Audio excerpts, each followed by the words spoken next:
Alright, let me take you back to what feels like a different lifetime. I want you to picture a girl in her early 20s, just out of college, who'd met a guy that seemed like the perfect match. That was me. Tom and I found each other during a mutual friends party. I remember it so clearly because it felt like one of those serendipitous moments that you only see in movies. We connected immediately. He was funny, charming, and so genuinely attentive. It wasn't the kind of attention that felt forced or put on. It was natural, and I felt like I'd found someone who understood me, down to the smallest detail. We started dating, and over the next few years, we built this life that felt strong and solid. Tom had a way of making everything feel safe and secure. When we moved in together, we spent long nights talking about the future, mapping out our dreams, discussing every decision together. We weren't just partners in love. We were a team. It was this deep, easy kind of companionship. He was my best friend, the one person I'd call when something exciting happened, and the first person I'd lean on when I had a hard day. When we got married, I remember feeling like I'd made the safest choice of my life. Tom was my anchor.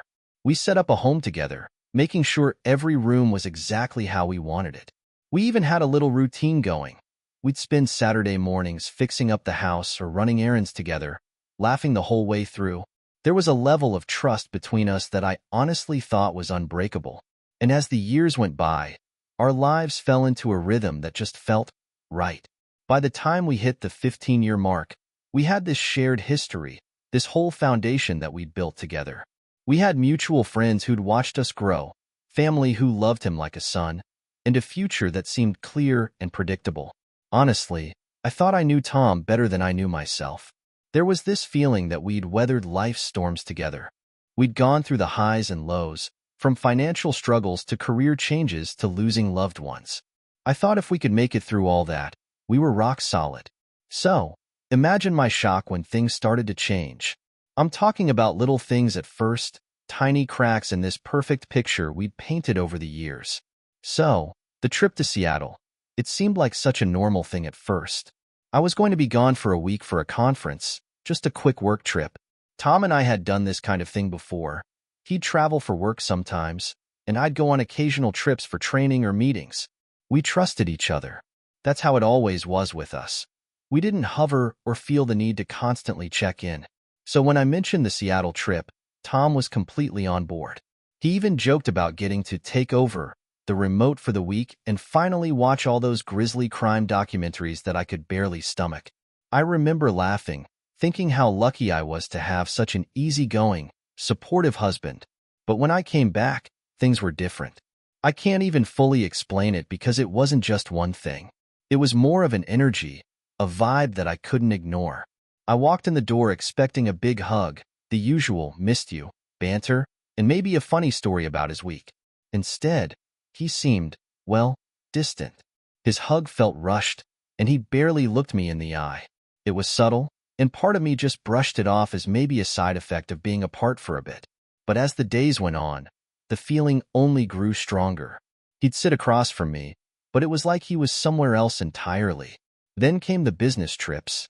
I'll never forget the first one because it felt like it came out of nowhere. We were eating dinner, and he just dropped it casually, like it was a last-minute thing he'd almost forgotten to mention. He said he'd be leaving the next day for a client meeting out of town. I remember feeling surprised, even asking him, "Since when do you travel for work this much?" But he brushed it off, saying the company was expanding, taking on new clients, and he'd probably have to be on the road a lot more. He was vague, like he didn't even want to give me the details, which wasn't like him. Normally, Tom was chatty about work. We'd sit and talk about our days for hours, so for him to shut down on this was strange. The trips kept coming. One week he'd say he was headed to Denver for networking, then the next week, he'd be off to LA for some conference. None of it made any sense, and whenever I asked more, he'd give me these surface-level responses, "Oh, it's client work," or "I've got to put in FaceTime for business expansion." There was no depth to his answers. Every time I tried to pin down more, he'd laugh it off, saying I was just being nosy or didn't need to worry. But I couldn't help but feel shut out, and it hurt. The man I knew as my best friend, the one I'd shared everything with for 15 years, was suddenly like a stranger sitting across from me, hiding behind these flimsy explanations. Then there was the phone. Tom was always on it. We'd be watching a movie or even just sitting together, and I'd catch him glancing down, scrolling through messages with this expression on his face, something that looked like worry or maybe even guilt. It's like he was there, but constantly tethered to something or someone, somewhere else. I started to feel this knot of anxiety in my stomach every time his phone buzzed. He would pick it up so quickly, sometimes leaving the room to answer it. When I'd ask who it was, he'd say it was just work. But come on, it was late at night, or it'd be a weekend afternoon, and he was acting like he had to go out of his way to answer these mysterious work calls. My trust in him, this trust I'd never questioned before, started to crack. I wanted to believe him, to take him at his word. After all, this was Tom. But the more he dodged, the harder it became to ignore the feeling that something wasn't right. I told myself that maybe I was just overthinking, that maybe his work really had ramped up and I just wasn't used to it. But deep down, I knew. I knew there was more to the story than he was letting on. And that realization was terrifying. The first time I noticed something off in our finances, it was just a few $100s here and there. Little charges that seemed small on their own, but over time, they started adding up. I remember logging into our joint account one Saturday morning, looking over the bank statement like I usually did, and seeing a transaction for a high-end restaurant in the city. Now, don't get me wrong, Tom and I like to go out now and then, but this was a place neither of us had mentioned, let alone gone to. And the charge wasn't cheap. I chalked it up to a client dinner, maybe something last minute he hadn't mentioned. But still, it made me wonder. Tom had always been careful with our money, and for something this extravagant to go unmentioned felt strange. But that was only the beginning. Over the next few months, these mystery charges kept appearing, and it wasn't just dinners anymore. There were hotel charges, too, fancy boutique stores I'd never even heard of.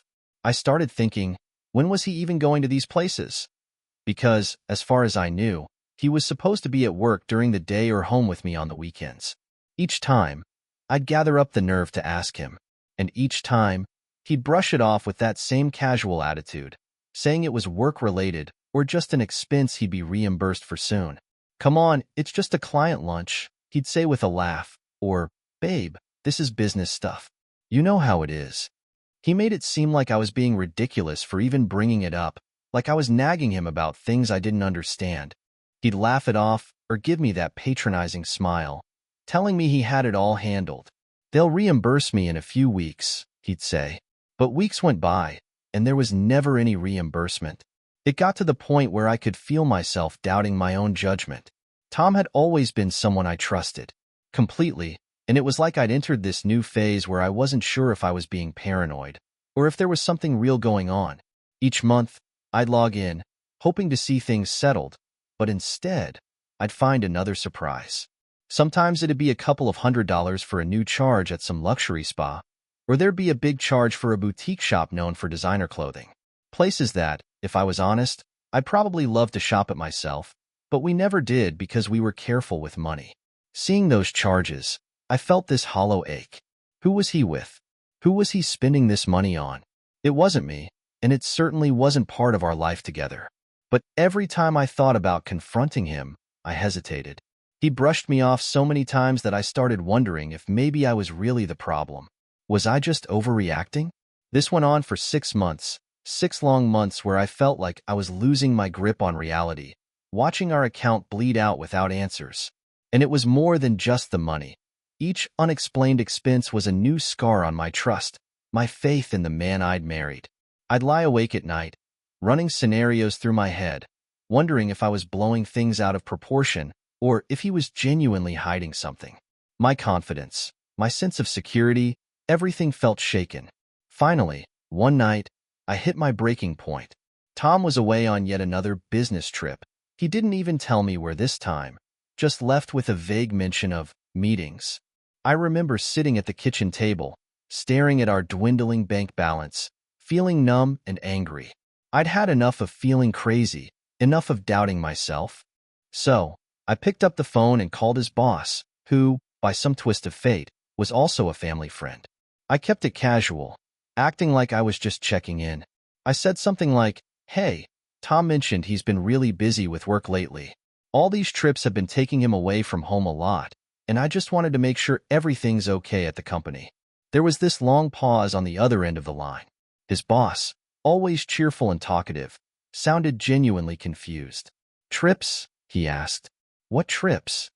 My stomach dropped. I tried to keep my voice steady, casually explaining that Tom had been traveling for client meetings and networking events, but his boss cut me off, saying, No, he's been working from home for months now. We haven't sent him anywhere. I felt like the air had been sucked out of the room. It took everything in me to finish the call without letting on that my world was crashing down. When I finally hung up, I sat there, staring at my phone, feeling the weight of what I just learned. The man who I thought was my best friend, my partner for 15 years, had been lying to my face. All those trips, those missing dollars, those late-night calls, they weren't for work. The life we'd built was starting to feel like a lie, and I was left alone in the silence of our home, realizing that my worst fears had been true all along. After that call with his boss, something inside me shifted. I realized if I wanted the truth, I'd have to find it myself. I wasn't the kind of person to pry, especially not on Tom, but it was like this new version of myself took over, a version that didn't care about boundaries or privacy. I was done being the trusting wife, waiting for explanations that would never come. So, I became my own investigator. It's incredible how much you can uncover with enough patience and desperation. I started with his social media. Tom wasn't very active, which actually helped because every like or comment he'd left over the past few months was easy to track. I was looking for connections, unfamiliar names, anything that seemed out of place. And there it was, an account that popped up again and again, one I didn't recognize. Her name was Paige, a young, stylish woman with a huge following. She had the kind of life people envy. Luxury dinners, exotic trips, designer clothes. And Tom's name appeared in her comment sections. Scattered likes and the occasional flirtatious comment that made my stomach turn. My heart raced as I clicked into her profile, feeling a mix of dread and morbid curiosity. The deeper I scrolled, the more everything lined up. Her timeline was like a roadmap to all of Tom's business trips. She'd post pictures in hotels, trendy bars, or fancy restaurants in the exact cities he'd mentioned visiting.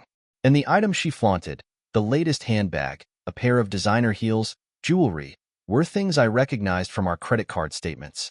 They were things Tom had apparently bought while away, things I thought were innocent charges, or maybe something he'd picked up as a gift for a client.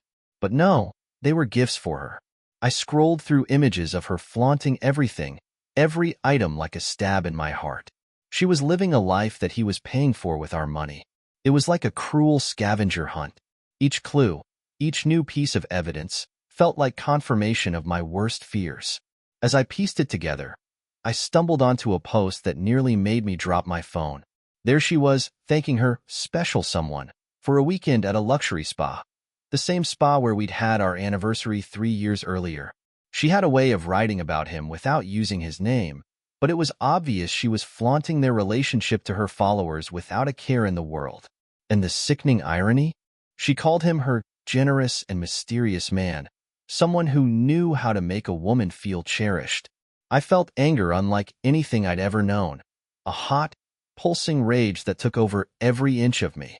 I'd given my trust, my love, and my commitment to Tom, and he'd thrown it all away for some fantasy with this influencer. I'd sacrificed, budgeting our life carefully, denying myself luxuries so we could save for our future. Meanwhile, he was spending it all on her. It wasn't just the betrayal. It was the humiliation, knowing he'd been lying to my face, knowing that he was treating another woman to the life I'd imagined for us. In that moment, something in me hardened. I knew I couldn't let this go, couldn't just sit by and pretend everything was fine. I wanted him to feel every bit of the betrayal, the hollow emptiness that I'd been living with for months. I wanted him to know what it felt like to lose everything he thought he had control over. This wasn't about revenge, not really. It was about justice, about reclaiming my life and making him face the truth he tried so hard to bury. Once I had all the evidence I needed, I knew I couldn't just confront him and let him spin his way out of it. I'd already heard enough lies to last a lifetime. So instead, I took action. This wasn't going to be a messy shouting match. This was going to be quiet, calculated, and, honestly, a little satisfying. Step 1. Financial control. I decided that if he was going to drain our money on his little fantasy life, he'd have to do it on a far tighter budget. It started with a separate account. I opened it up in my name only, and every month, just before his paycheck hit our main account, I'd set up a small transfer, $100 here, $200 there. Nothing dramatic, just enough to siphon off a little at a time. I logged it in our budget app as groceries, insurance, or home repairs, items he never questioned. I've handled our finances for years, and Tom was never one to look too closely at the details. He trusted me to keep things organized, and I used that to my advantage. I wasn't going to let him blow every last dollar on someone else's designer wardrobe or five-star dinners. A few weeks went by, and he didn't notice a thing. He'd still swipe his card like nothing had changed, and I kept up the same act as always, keeping things normal. But then, I noticed the subtle signs of him running low. He was paying for things on credit instead of his debit card more often, which was very unlike him. One night, he mentioned it offhand. "Hey, did our grocery bill go up, or did we pay something extra this month?" he asked, almost casually, not looking at me but clearly wondering where the money was slipping away to. "Oh, yeah," I replied, putting on my best nonchalant smile. "Just a few expenses here and there. Maybe we need to cut back a little." I almost had to hide my smile when I saw the tiniest hint of frustration on his face. He was so used to spending freely, so used to having no questions asked, that it barely even crossed his mind that I might be moving things behind the scenes. Over the next month, I kept up the transfers, even upping them slightly. Instead of a couple hundred, I quietly funneled 500 or more if I could manage it. I tracked every single expense he logged on our shared account, every luxury restaurant bill or boutique store purchase that popped up. And when he'd inevitably mention that work hasn't reimbursed me yet, I'd just nod along, giving him this sympathetic smile, letting him wonder why it felt like he was constantly scraping by. The best part? He couldn't bring it up without tipping his hand. He was trapped, forced to stay silent about the missing funds because he couldn't exactly tell me, "Hey, I need more cash to keep my affair alive." The longer it went on, the deeper he had to dip into his own resources. Every designer dinner, every fancy trip he tried to fund for her was cutting into his own comfort, and I watched as he began to grow more frustrated, more short-tempered, quietly imploding as his little work expenses drained him dry. For the first time in months, I felt like I was finally in control again. It wasn't a loud, dramatic revenge. It was quiet, subtle, and something he couldn't even question. I was holding the reins, and he had no idea. He'd stolen my peace of mind, my trust, and my sense of security. The least I could do was make sure he paid for it, little by little, dollar by dollar. After taking control of our finances, I set my sights on his little influencer girlfriend. She was easy to find online. She practically lived her life in the open, sharing every moment with her followers.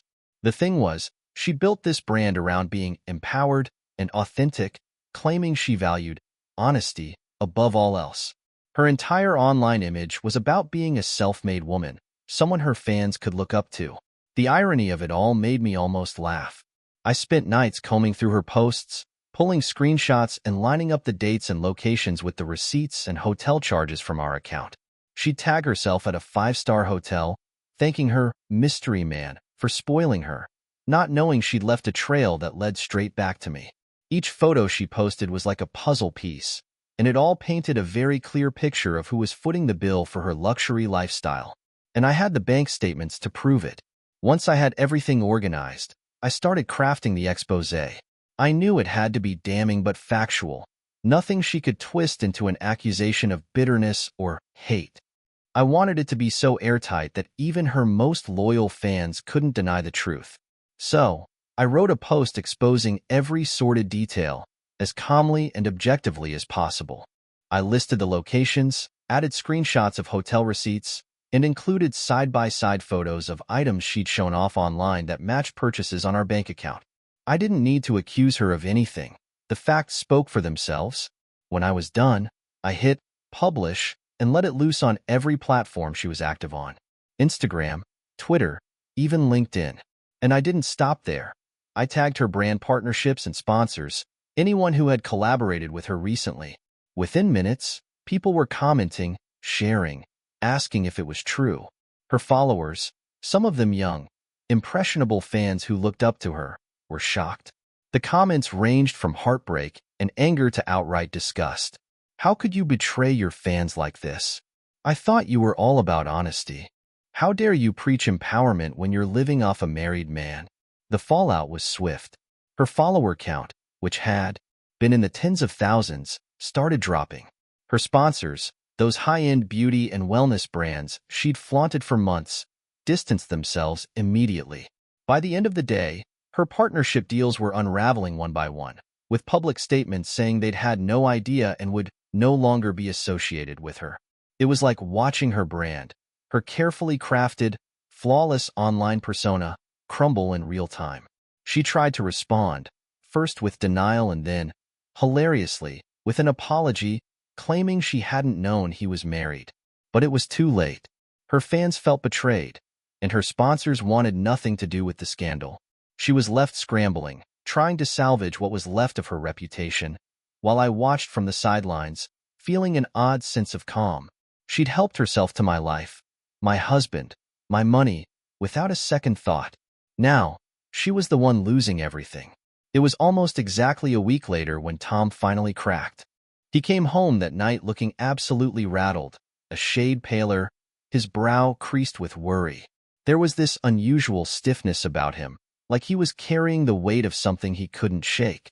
I was in the kitchen, calmly making tea, and I watched him hesitate in the doorway, his face clouded with what I can only describe as desperation. It was the kind of look that, months ago, might have made my heart hurt for him. But not now. Now, I was bracing myself, almost savoring the moment. "Do you know where the money's been going?" he asked, his voice a mix of panic and confusion, almost like he was the victim here. His words hung in the air for a second, and I could barely contain the smug satisfaction welling up inside me. I took a slow sip of my tea, keeping my face carefully neutral, and then looked up at him, doing my best to appear genuinely puzzled. "What do you mean, Tom?" I asked, feigning ignorance with just the right amount of concern in my tone. I wanted to keep him talking, to see how he'd try to wiggle out of his predicament without admitting the truth. The tables had finally turned, and I wasn't going to let him squirm away so easily. He fumbled for words, clearly unsure of how to explain himself without revealing too much. "It's just, I don't know," he stammered, running a hand through his hair. "Some of my, investments haven't exactly been coming through." He forced a chuckle, trying to downplay the problem, but I could see the panic in his eyes. It was clear that he was spiraling, trying to figure out why his fun money had evaporated and where it had all gone. "Investments?"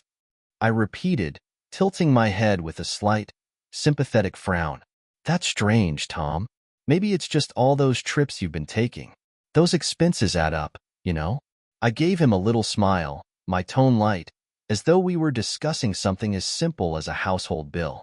Inside, I was practically bursting. Here he was, desperately trying to justify the dwindling funds, and I was the one sitting on the real reason behind his financial dry spell. He looked at me, trying to gauge if I suspected anything. I could see his mind racing, calculating whether to tell me more or to try brushing it off. But the desperation was winning out. "Yeah, maybe," he muttered, almost to himself. Then, shaking his head, he added, "It's just, it doesn't make sense. I was expecting a certain return on these expenses, and now it's like everything's gone dry." I watched him unravel, scrambling to piece together an excuse, all while trying to avoid my gaze. I kept my face soft, my expression supportive, as though I were still the naive wife who would sympathize with his business woes. But deep down, I felt nothing but satisfaction. Here he was, having blown our money, thinking he could juggle his double life without consequence, only to find himself backed into a corner. "Oh, honey," I said, laying a hand on his shoulder. "I'm sure it'll all work out.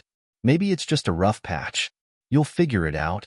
I squeezed his shoulder gently, watching as he tried to muster a smile, but his eyes betrayed the panic underneath. Yeah, I hope so, he muttered, clearly grasping at straws. He turned away, looking as though he was about to crumble under the weight of it all, and I watched him go, feeling no pity, no sympathy, just a sense of justice finally served. After our conversation, I could tell Tom was in a frenzy. He couldn't get answers from me about the money, and he must have known something bigger was at play. So, he went to confront her, the young, stylish mistress who'd been the source of his fantasy world. I imagine he thought he'd find comfort there, maybe a place to regroup while he figured out how to salvage what was left of his life. But when he tried to reach her, he was hit with another blow. She'd blocked him. Every social media account, his messages, even his calls. She'd vanished from his life just as quickly as she'd entered it, leaving nothing but a void. The irony? She'd likely already moved on, seeking the next mysterious man to keep her in luxury, and Tom, her meal ticket, was now nothing but an inconvenience. As I watched him unravel, I knew it was time for the final blow. I'd planned it carefully, imagining his reaction as he came home one evening to find the divorce papers on the kitchen table, laid out neatly for him, next to his favorite bottle of whiskey. The same whiskey he'd often poured when he returned from one of his business trips, probably feeling smug and in control, thinking he'd fooled me once again. But this time, that bottle was sitting there as a silent witness to the life he was about to lose. I heard the front door creak open, and there was a pause, a small intake of breath, as he spotted the papers. I stayed out of sight, waiting, watching him from the shadows as he approached the table, moving slowly, almost cautiously, like he already sensed what those papers meant.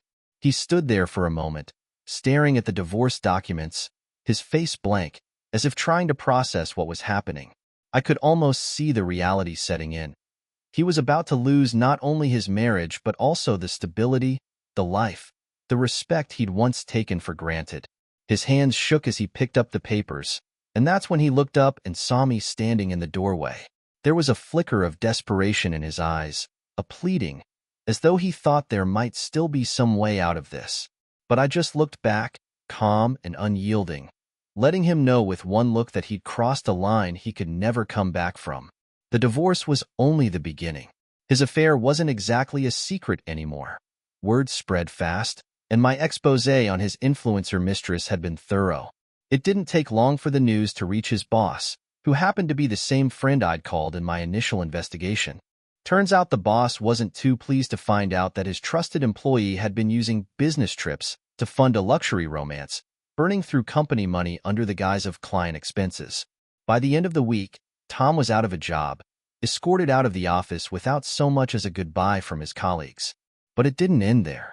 The scandal seeped into every part of his life. Friends, neighbors, old colleagues, everyone heard about the affair, about the influencer girlfriend who'd so publicly, and so shamelessly, shared glimpses of their romantic escapades. It didn't take long for the whispers to turn into outright gossip. People who once admired him, respected him, now looked at him with thinly veiled disgust. I'd catch glimpses of him in town, looking over his shoulder, as if the world itself was judging him with every step. Tom went from being the charismatic, reliable guy to the man who'd thrown his life away for a cheap fantasy. People started avoiding him, sidestepping him at gatherings or whispering as he passed. He was left with nothing but the remnants of a life he'd destroyed with his own choices. I didn't have to lift a finger. His actions had done all the work for me. And as I watched him lose everything he'd ever cared about, I felt nothing but a sense of closure. He'd gambled with our life, and now he was facing the consequences. In the end, he was left with nothing. No marriage, no job, no mistress, and barely any money. It was a surreal sight, watching him unravel like an old, frayed tapestry. Once the confident man who strutted around like he owned the world, he was now a shadow of his former self. I remembered the arrogance in his voice as he spoke about his achievements, the dismissive way he'd waved away my concerns. But the tables had turned, and now he was a man stripped of his bravado, facing the consequences of his choices.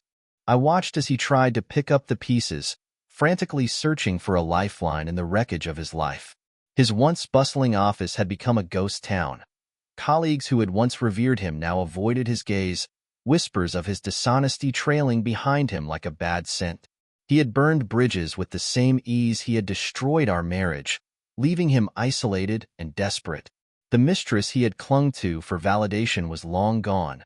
Realizing he was nothing more than a sinking ship, she had fled, seeking refuge in the arms of someone who could offer her stability, something he could no longer provide. And me? I was free, free of his lies and free of the betrayal that had haunted me for so long. I felt a weight lift off my shoulders, a lightness in my heart that I hadn't experienced in years. With every day that passed, I reclaimed a piece of myself that he had tried to erase. I allowed myself to feel, truly feel, for the first time since the betrayal shattered my world. I embraced the quiet moments, finding solace in the simple pleasures of life. The warmth of sunlight streaming through my window, the scent of fresh coffee in the morning, the laughter of friends surrounding me. I took my time to heal, immersing myself in activities that brought me joy. I painted vibrant canvases, expressing the emotions I had bottled up for so long. I started hiking, losing myself in nature's beauty, allowing the trees and mountains to absorb my pain. I traveled, exploring new cities and meeting new people, each experience adding to the tapestry of my new life. I was no longer defined by my past, but instead shaped by the strength I had found within myself. Now, whenever someone asks about my divorce, I tell them this story, not with bitterness, but with a sense of empowerment. I share how I learned to stand tall in the face of betrayal, how I transformed my hurt into a journey of self-discovery. I recount the moments of clarity when I realized that I had not only survived but thrived, emerging from the ashes of my old life like a phoenix. I speak of the justice I found, not in revenge but in my ability to move on, to carve out a future that was mine and mine alone. In the end, his downfall was not merely a result of his choices. It was a reminder that the universe has a way of balancing the scales. I smile as I share my story, knowing that I got the closure I needed, and more importantly, I found the strength to reclaim my life.